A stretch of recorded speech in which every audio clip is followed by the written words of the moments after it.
Hello and welcome to Property Question Time, the show where we answer any and every of your questions about property. We have a panel of experts to help me here today in the studio. I am joined by Stephen Galphin, London-based property consultant. We also have Garrett O'Hanlon, who is the founding director of MAP Chartered Surveyors. Welcome, Garrett. And Tony Gimple as well, founding director of Less Tax for Landlords. So thanks everybody for joining us today. We'll get started with our first question for you, Stephen. So, can anyone advise me over my rights to get a deposit back on a new build property I secured?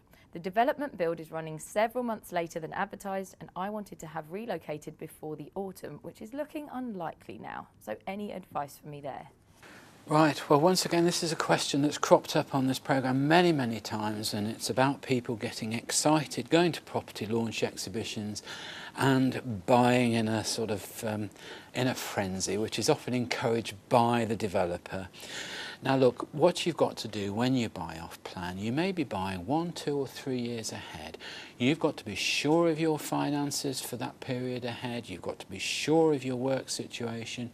You've got to be sure of your family situation at that property that you're trying to buy 3 years ahead perhaps of its completion is what you really want. So many times we say to people who've put their deposit down, the answer is simply there are 2 stages. Your reservation deposit, usually perhaps £1,000 or £2,000, can usually be got back because the developer has got no interest in penalising you for £1,000 or £2,000. So that's fairly simple. The issue comes when either you exchange contracts within the exhibition, which is a practice which is widely used these days, or further down the line you exchange contracts. Frankly, once you've done that, unless there is a time clause within that contract, which most developers will resist, it's very, very difficult to get your deposit back. And it's not a question of just getting your deposit back, it's a question of your overall liability to buy that property. That's what you've signed up for, that's what you've exchanged contracts for. Now, in the case of time being critical here, I have to ask the question, would it not have been sensible, if it was time critical for you, to have a clause put in the contract that made that clear?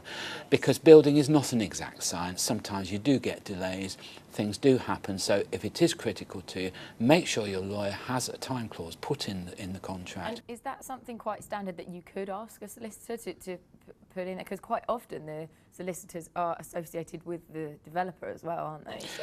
Well, the developer will have solicitors there who will say, well, look, you're okay to exchange here, it's a standard contract. Mostly they'll argue that they're all the same and they don't want to vary them because they do want all the contracts to be the same. But as I say, if it's time critical for you to have this property, then don't enter into a contract which allows deviance from that. Yes. And in terms of, you know, extra expenses that could be incurred, things like having to carry on paying rent for longer than you thought you would and things like that, is there any comeback on that? Could you claim any of that from the developer? Well, I think the simple answer is that if the developer's performance was unreasonable, then of course you have a recourse to law to get compensation if you've been put to unwarranted expense. But the difficulty of that is proving it. What's unreasonable? That's the real key. You've got to stand in front of a judge and persuade a judge that that developer has not performed to the best of his ability, and that's very, very difficult, but not only difficult, very expensive. Yes, so basically make sure that you get it all in writing. Make sure it's what you want and everything is in writing before you sign on the dotted line. Which we hear time and time again on this show. Okay, thank you. I'd just say I don't think any contract should be heavily in favour of either party, and I think most new build contracts are quite heavily in favour of the developer. So it would be great to do all the things that Stephen has just said. I think the likelihood of you pushing certain big developers into it is slim, but try to do it. You want the options to vitiate if it's gone, and all the things you said about expense, you know, extra rent and time frame and stuff. You really want those opportunities if you can get them there. And would you sort of recommend going with a solicitor who wasn't associated with the developer, yes, just absolutely. for your own Yes, interest? of course, yes. Yeah. Because that solicitor is representing the developer, you want somebody representing you, and the first rule of litigation is follow the money. So it's all well and good, the developer not being able to complete, but what's your get out of jail free card? Yeah, yeah. You know, what does the contract say? If you have to pursue them, can you get the money back? If not, think twice before buying. Yeah, definitely. Or buy somewhere that's already built. Okay, thank you very much to all of you there. Garrett, this is your specialised question. Do I need to have a survey done if my mortgage company have already carried out a valuation? So short and sweet there. Yes, and there are several reasons for that. I mean, the question there does actually correctly point out the fact that the mortgage company don't carry out surveys, they carry out valuations. There's a massive difference, and there is still a huge swathe of people who believe that the mortgage company will carry out a survey. They never do, and they never have done. Increasingly nowadays, nobody will even visit the property on behalf of the mortgage company, and that valuation is for them. It isn't for you as the buyer, it's entirely for them. And so the assessment of the value in very, very broad terms will be done from algorithms and from a desktop. So nobody goes there at all. Wow. Now, the algorithms will pinpoint the value within a range because they are securing their money in lots of different ways, so they don't really mind too much if you're paying 10, 20, 30,000 over the top because it doesn't really impact on their security, and that is the point of that valuation. So you absolutely must get somebody to go along and inspect the property on your behalf, an experienced surveyor obviously, and there are various options depending on the type of property as to what's the most suitable for you. It would be a decision as to whether you want that value assessed independently too. Lots of people probably don't want that, they're just happy with what they're paying, rightly or wrongly. But in terms of all the things that could happen with a property, and there are a myriad of those, you absolutely must, more than ever in the past, get somebody to go along and physically inspect that property for you. And would you say more than ever in the past for the reason that it is purely based on those algorithms that you were talking about? Or? Absolutely. Yeah. I mean, one of the major lenders now is doing 50% of remortgage cases are done from a desktop and 30% of purchase cases are done from a desktop. Wow. And this is a fairly recent variation. So within the next 2 years, those numbers are going to rise hugely. So, and I don't think the buying public are aware that nobody is going to these properties at all. And so it's an absolute imperative you send somebody along. Can I just ask, when you have these valuations done, it's something that we see in new build particularly, and particularly in London. What's your recourse if you don't agree with that valuer's valuation? Because often you get firms of valuers who are valuing properties for some of the big lenders. They're obviously valuing to a price, they're covered and governed by their professional liability insurance, so tend to undervalue to make sure they go nowhere near that liability on the insurance. It's an interesting point. We hear it said from time to time, and I think sometimes you're right and sometimes it is true. Suing surveyors in the past has been a national pastime, and so groups of surveyors have become very litigation conscious and aware, and try to reduce their liability in that wrong way. Yes. I think the truth of the matter is that, especially with new builds now and these algorithms, that there's going to be such a huge disparity of what's acceptable within the algorithm that you're not likely to get too much of a variation from the purchase price, but are you actually getting it realistically assessed as to what the market will stand? And there is this question too, it's a bit like buying a new car, that the argument is there's a premium attaching to new builds. Yeah. When does a new build become not a new build? If you move in and then a week later, has it dropped by £30,000-40,000? It's a very vexed question with new build. It's almost a very different market, I would say. Yeah. Lovely, thank you very much. Okay, moving on to Tony now. This is another very long question here. Having recently returned to the UK to work after 8 years working abroad, we have 3 buy-to-lets with no mortgages with a combined income around £1,700 per month across all properties. I will be working and taxed at the higher rate income, whereas my wife will not work for the foreseeable future, approximately the next 3 years. So the questions I have are, number 1, is it worthwhile transferring the titles all into my wife's name for tax reasons? 2, is it worth taking out mortgages on the properties to create some debt so as to show expenditure on the houses? I could use the capital to fund our own house purchase. And 3, would it be worthwhile setting up a company to put the 3 houses in? Any advice would be appreciated, as I'm a bit rusty on the latest rules. How long have we got? Not that long, actually. Huge question. So let's start. Don't let the tax tail wag the planning dog. You shouldn't do anything purely for tax reasons. That becomes avoidance or evasion, in worst case. So the place to start here is, what are you trying to achieve? Are you going to stick with 3 properties? Are you going to expand the portfolio? Are you looking to build, grow and run a professional property business capable of being passed on to your heirs?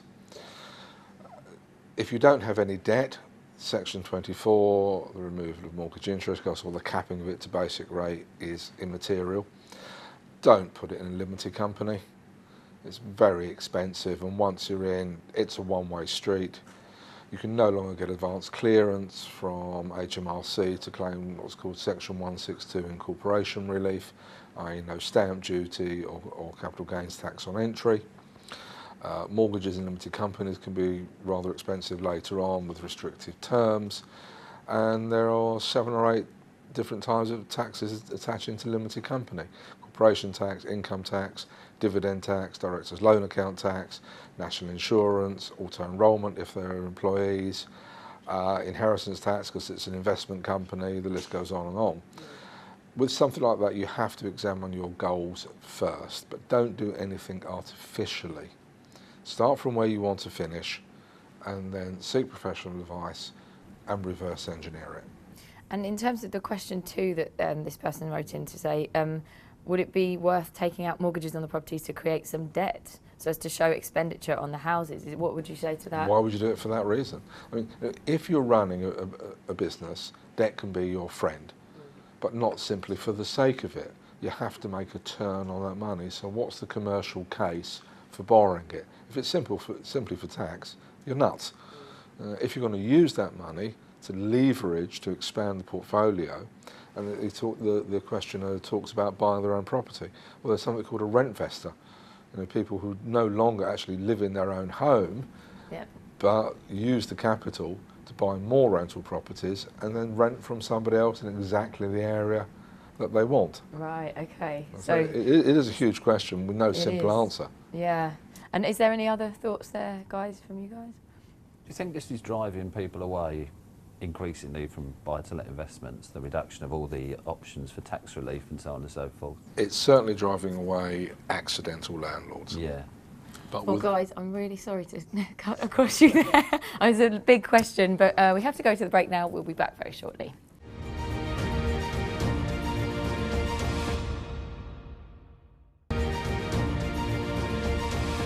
Hello, welcome back to Property Question Time, and we're going to crack on with some more questions because I had to cut everybody off before because we ran out of time. Okay, so back to you, Stephen. A question about getting a mortgage with friends. So I have 3 friends who, like me, would like to get our feet on the property ladder. Is it possible for us to get a joint 4-way mortgage, or is there perhaps a better way of approaching this? Well, this is a very difficult subject. Since 2008, the last property recession that we had, funding of property has become more and more difficult. My view is that the banks have strengthened their balance sheets, often at the expense of our young people having to put down great big deposits, and of course this has caused the need for the situation of what you call tenants in common, perhaps sharing a property, taking equal shares of the mortgage and funding property purchase that way. It concerns me greatly. You've got to remember that if you take a share of a property, a quarter share, then your aspirations, your lifestyle, your life changes are all going to have to coincide for it to really work. And to get that to work for 4 different people, perhaps with 4 different careers, 4 different lots of aspirations, very, very difficult. Now, as we've referred to in previous questions, at the beginning of an arrangement like this, you'll normally have a deed of trust which will determine how the partnership is broken up.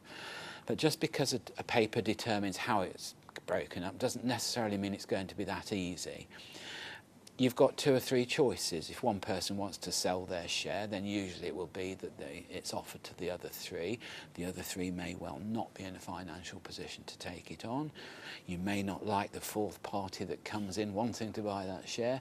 And above all, you've got to find somebody that wants to buy a quarter of a property, which might not be the easiest, task under the sun.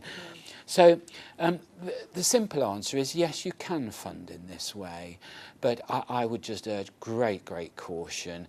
It's almost buying property for the sake of buying property. Right, but I guess for a lot of younger people and not so young as well, it's maybe the way of getting onto the property ladder, but it's just fraught with so many problems, isn't it? It is fraught with problems. I really question the worth of getting onto the property ladder in that particular way. And also, if you end up falling out with friends, you could all have been friends at one point and then well, so much down the line. That's life, yes. That is. Yeah, or as we touched on earlier, if one of you is involved in a mucky divorce, your business goes down the pan, you're not quite dead but not quite alive either. Yeah, it really starts to become problematical. And maybe if you decrease the number to 2 friends or 3 friends, would you recommend that? Two friends is a lot easier, but we get a lot of questions too about husband and wife splitting up. How do we split the property? How do we arrive at this? What do we do if my husband can't afford to buy me out? So that should just illustrate the complexity of this kind of arrangement. Definitely. Very difficult. I think the simple answer is don't do it. Exactly, right. Thank you, Stephen. OK, Garrett, your question now. This is a simple one, but it's such a big question. Are old houses better built than newer ones, or is the reverse true? It's a yes and a no answer, in fact. There's a little bit of you pays your money and you takes your choice.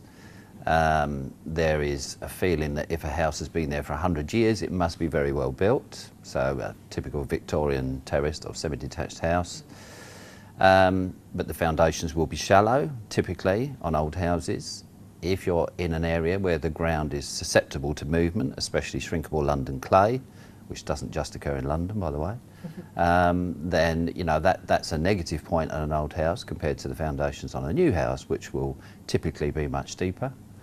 There are places where new houses, because of the fact that we're reclaiming other areas of land which historically we wouldn't have built on, marshland, Thamesmead is a good example. The new houses will have very solid foundations. There'll be piled foundations, the consequence of which means that you can't really extend your house because it would be too expensive to do that. Having said that, new houses tend to be thermally more efficient than older houses because of the way they're put together. The materials which they use in construction tend to be lower maintenance, so you reduce costs from that point. Some modern houses, if they're timber framed in particular, I would say you have to be much more careful how you extend and modify them, whereas older houses are generally more accommodating, if you like, to changes you might want to make in them. Right, yeah. So there is no simple answer. There's good and bad across the board. You need to make sure, whichever house you've got, that you're maintaining it properly, you look after it, and there's good and bad in all. Yeah, I guess that's the main question, isn't it? How well it's been maintained across the years, however long it's been built. Is there any particular style of property, though, that you would say that is generally, because like you say, Victorian properties are generally thought of as being quite solid, or Edwardian properties? Is there anything you'd say are sort of better than others? You've got to be so careful what you say here. I think there are some properties that were built in the 60s and 70s which were a developer's medium. And I think they are fairly low cost in the way they're put together. Particularly thermally, they don't perform very well. And depending again what you're talking about, I think the presentation, the approaches of some properties, and I don't want to damn any particular types, but they've become less popular over time, and some of those are now being demolished because I think we've seen the issues that occur with them. I think 60s and 70s wasn't a great time, really. Haven't stood the test of time, sort of thing. Structural survey will throw that out for you. Yeah, well, full structural survey is a term that we don't use anymore, to be honest, but a building survey. Yes, it should throw that out. And equally, you've got these precast concrete homes which have issues too, so great. A great mix. Thank you very much, Garrett. And Tony, a question here about tax relief. So can you claim tax relief for built-in white goods on both furnished and unfurnished rentals? That depends. Okay. Was it there when you bought it? Did you add it? Was it part of the contract? The removal of wear and tear allowance has changed the landscape on that.